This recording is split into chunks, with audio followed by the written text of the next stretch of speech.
Kelley. I'm the director of POCCA That stands for Protect Your Cape Cod Aquifer. It's up to us to do just that. Concerned citizens got together, realizing there's things we can do to help protect our natural resources here, and that's what created POCCA. Today's episode is about the Bill of Rights. People got together, residents of Cape Cod, and we actually wrote a Bill of Rights specifically for Barnstable County. It was about 3 years ago when I joined Democracy School, CELDEF, the Community Environmental Legal Defense Fund.org. That's CELDF.org, is a school that taught us how to write rights, how to write laws, ordinances, and bylaws. So we did just that. We wrote a Bill of Rights in my living room for about a year on Monday evenings, every other Monday evening. And to get about a dozen people to actually agree on the same things was a very fascinating process. And we did. We've created something that gives our county legal standing. It's the voice of the residents here. We proposed it to the Assembly of Delegates, and that's what you'll be seeing, clips of people giving presentations. To tell you a little bit more about the Bill of Rights, there's 6 articles, and you can see them on POCCACapeCod.org. These articles are about our right to clean drinking water, our right to grow organic food here, our right to renewable energy sources. And it really simplifies a way to protect our natural resources here for our children and our children's children. So what happened was there's a preamble to the Barnstable County Charter, and this declares the role of county government to gain for ourselves certain rights. Guess what? That was never defined. Those rights were never in the original charter. So all we've done is got together and written that for ourselves. And basically what it does is it gives us a gain of legal standing. It gives us enforcement without using enforcement. That's not the right word. There is no enforcement in this Bill of Rights. There's no cost to this Bill of Rights. And it makes it so things like the 15 Cape Cod towns here all have, the Board of Selectmen have said they do not want Eversource to spray herbicides on our power lines. The state overrides this year after year. Basically, the Bill of Rights would give our county more legal standing. The town should be able to, perform the way they want to perform and not have the state override their wishes. A couple other things, I just listed 3 of the articles in the Bill of Rights. There's 3 others. The right to self-governance, we the people as sovereign, the right to independent natural communities. Again, this is listed on a website for more details. And what this does is it's actually a home rule charter, okay? So it's a rights-based home rule ordinance is what it's called. And I'll tell you, this is happening throughout the United States. Over 200 other counties have already written for their own communities what they wish to live by and voted on it, and it has passed. So this is new to us, but it's not new. And so we really, really want to move forward to allow the citizens to decide for themselves how they would like to live now and also into the future. Allowing the Bill of Rights to pass would do just that. So stay tuned and listen on to other presenters, just Cape citizens, residents here that are really heartfelt about this situation. Thanks. is Bruce Taub from Orleans. Is there a Bruce Taub here? Yes, sir. There he is. Thank you all very much for this opportunity to speak with you. I am an attorney practicing in Orleans, Massachusetts, and I have been asked to set this Bill of Rights proposition within a constitutional context. And that's what I assert you have before you, is a series of concepts. These are not laws. These are precepts. These are not suggestions, but these are the ideals that will govern this body as it goes about its deliberative business. Of course, laws have to be fixed and clear so people can understand and abide by them. But the Constitution and your Constitution is more than a set of laws. It provides guiding concepts, which then provide the foundation for the laws. Times change.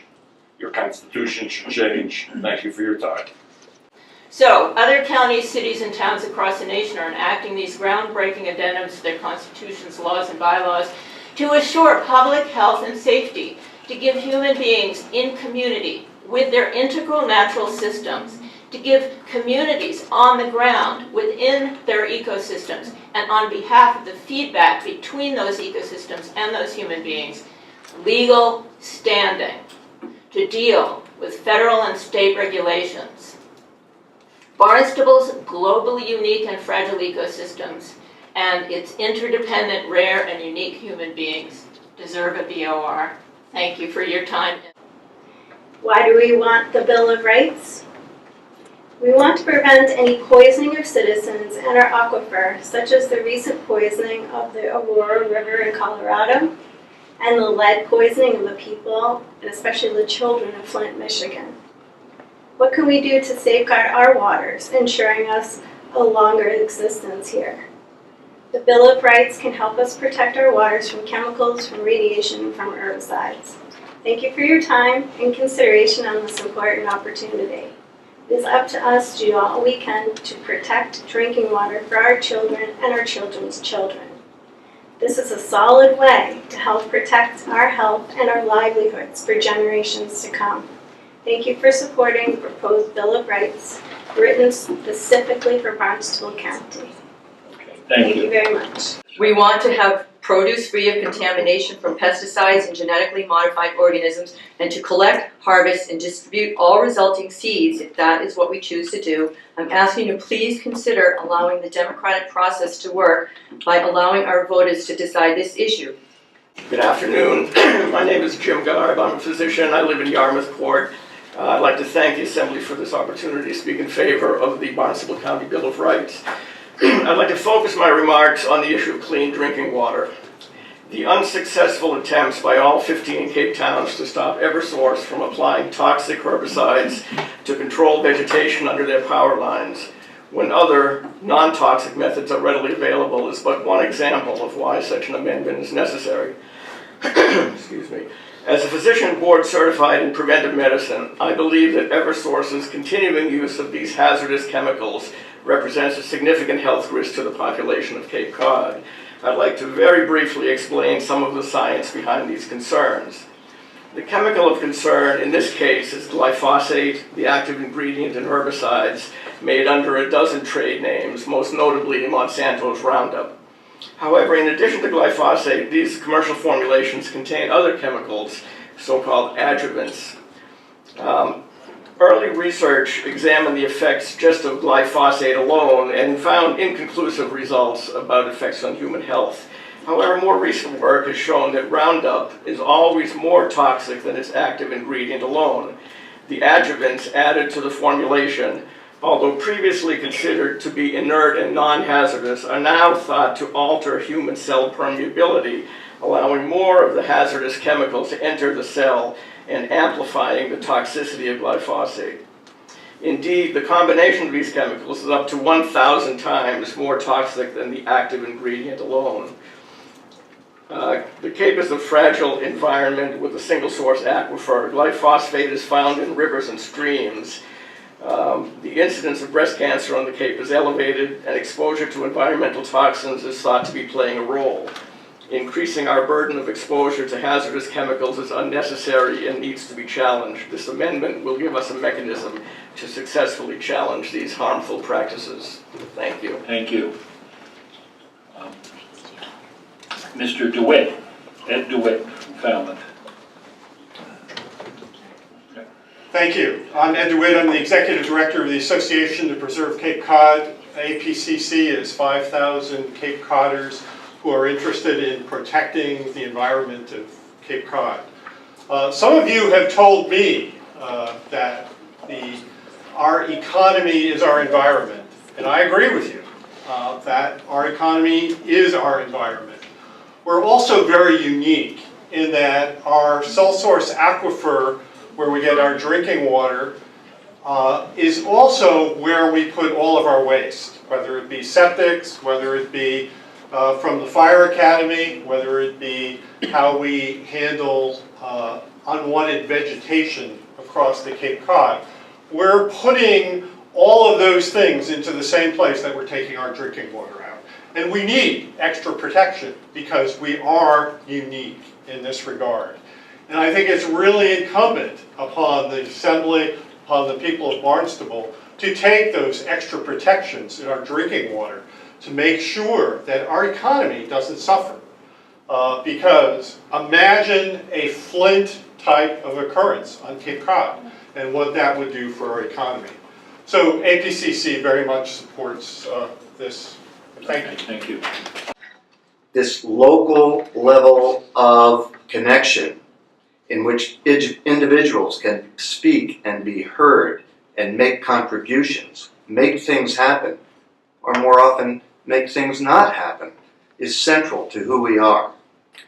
This brings me to the point of today's hearing, the consideration of a proposed amendment to the county's Home Rule Charter, the so-called Barnstable County Bill of Rights. It's intuitive that, especially in an area as distinctive as the Cape, historically and right down to the present, individual rights should be celebrated and strengthened. We should affirm the rights of a community and individuals in that community to have a voice in the fundamentals of their existence. I have the right to choose to say no to chemical trespass. We all need to have this right to protect our families, properties, animals, food supply, our wonderful fresh air on Cape Cod, and most importantly, our aquifers. Please pass the proposed Bill of Rights so others will not be harmed the way I have been. Thank you. Thank you. David Scandurra. Hello. I'm actually reading a letter on behalf of Benjamin DeReuter, Brewster Selectman. I'm short. Dear Mr. Speaker, it is my pleasure to write a letter in support of the proposed amendment to the county charter entitled Barnstable County Bill of Rights and submitted by Delegate Brian O'Malley of Provincetown. The rights asserted by Delegate O'Malley's proposed amendment will serve the people of Barnstable County insofar as they will help to provide the tools necessary to protect our communities, maintain our drinking water, promote the development and sustainability of our local food system, and to empower municipalities to develop clean, renewable energy. The beliefs and values expressed in this document are exemplary of what I believe is important to the residents of Barnstable County. I support Delegate O'Malley's efforts and the efforts of the hardworking individuals who helped draft this proposed amendment. I strongly urge the Assembly to vote to support the proposed amendment. Sincerely, Benjamin DeReuter. Thank you. Okay, and so what I would say to you all guys is, and gals, is why can't the people incorporate some rights that helps to define the role of government in Barnstable County so that people with energy, which is what I was supposed to speak about, can get out there and use their energy to keep this place the way it's supposed to be. Thank you very much. As a society that values sustainability, we have a responsibility to hold our elected officials and corporations to the scrutiny of sound science and common sense, thereby rejecting the old profit-driven model and supporting a new mandate for local food and agricultural enterprises as a national priority. Please pass this motion today in order to be cited by all Cape Cod citizens on the November ballot. Thank you. Okay, Michael Hall, Provincetown? Somewhere beginning with the P. It's in Hall. Michael Hall, hi. I grew up in Chatham, actually. Yes. I hold residency in Provincetown now. I'm a real estate broker. I practice in the Upper Cape, most of the Lower Cape, and certainly the Outer Cape. And in support of this Bill of Rights, I think it gives the local residents the tools to protect themselves, to protect the natural resources that we all hold dear. And I can see how, if this is passed, if this goes before the voters and is approved, that this could enhance property values. I think this would be really great for the Cape. And I urge you to pass this so we can go before the voters. Thank you very much. Thank you. And I want to say that if we poison the earth in any way, we poison ourselves. So that's my concern. The Bill of Rights seems to be a tool. I am also concerned beyond just our one aquifer and the water issue. And we've had some people speak about the concerns, what this will do. Will this be more bureaucracy? Could this be used in a way that stops, that causes us to not have rights to be free? It's a governing principle. The Bill of Rights are governing principles. I think we should be able to vote on this, to figure out what it is. They're not regulations, they're governing principles, right? So that's important to have. We need to have power as people to speak out when things don't go right. That's all. Thank you very much. One of the things this Bill of Rights would do would allow a local community to say, we don't want to use any kind of chemical substance to inhibit or kill other natural things because it's not a good idea, and we would like to make it stricter than the state laws and regulations. It's very strange, and I think we have come to a point with our culture and with our environmental situation where we can start to push back about this. I urge you to send this issue, which is more general than just what happens with Eversource, to the people and ask them if they want to get this standing and be able to have these rights. And I believe that fully. So it's my intent, and always will be my intent here, to try to work with others to say, what are your concerns? How can I address them? I want to thank the Democracy School team that I went to school with and learned so much with, and who met weekly for months and months to draft this thing. And I want to thank all the people along the way who have given us advice and helped us out today. In a sense, this Bill of Rights defines what is the overarching concern that we need to focus on as a county government to protect this resource. This mechanism is not at all novel. It is embedded in long-standing and little discussed what's known as defining law under the law. It confers legal standing, it gives a voice, it is not a rule. Under our home rule charter, we are in a home rule state, we have a home rule charter, we have the right to pass regulations to protect ourselves. It's been done by over 200 counties across the communities across the country, and the state of New Hampshire is considering a statewide effort. If adopted by the voters, it will impose no new costs and no new regulations. What really we're asking what these engaged residents are asking is that we put it to the ballot, let the voters decide. I really would support the assertion by this assembly that it will play a guiding role into protection of these declared community rights.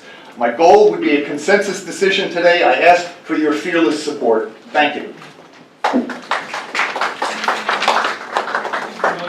What happened this day was that our presentations were given, and the assembly decided to table, which means allow it to go to the next agenda, which was in 2 weeks, March 17th, 2016. At that next Assembly of Delegates meeting, they were able to discuss their concerns, their desires, their fears, and it turned out that there was a vote. The way that the Assembly of Delegates votes is a percentage. So each town, the 15 towns, has a delegate. There's 15 delegates. Each delegate has a certain percentage for that town. So Provincetown has 1%, as well as Wellfleet and Truro, just to give examples. Barnstable is 21%, Falmouth is 15%, et cetera, in between. It turned out to be a very close vote. Sandwich, Yarmouth, Mashpee, and Bourne voted the Bill of Rights a no, making it a 57% vote. We needed 66%. The outcome is 10 out of the 15 Assembly of Delegates said yes. So in our eyes, unfortunately, it did not make it to the citizens on the ballot in November at this point, this round, this year. It would go back in 2 years. The ratio was really good. It was 10-4. It was 57-66. So close. We are so close. We really look to continue to educate the Assembly of Delegates what our intentions are with the Bill of Rights, in hopes to get rid of all the fear and any sort of misinterpretations. And so that's where we go moving forward. So what'd you think? Democracy, right? Happening in our own backyards here. Bless all these people that got involved. I am so impressed. And the energy, the high energy, this is our lives. This is happening. This is for real. And it's up to us to protect our natural resources, right? Nature doesn't have a voice. And so we're really looking for the community to get involved. Basically, we've done the work. We went to school. We took a year. And we've written the Bill of Rights, and we're hoping that other residents get involved to then talk and educate their Assembly of Delegates. And the ultimate dream is, of course, to be able to vote on it in November. We'll see how that goes. But please do your own research. Check it out on POCCA-CapeCod.org. That's POCCA, CapeCod.org. And let other people know what's going on. There are meetings Monday nights. Again, you can click on the calendar on that website and see when and where. And join this situation. It's beautiful, really, to see all the people get involved and stand up and talk about what they believe in. And hopefully it'll come true. Thanks for spending some time with us here. This is POCCA TV. I'm Laura Kelley.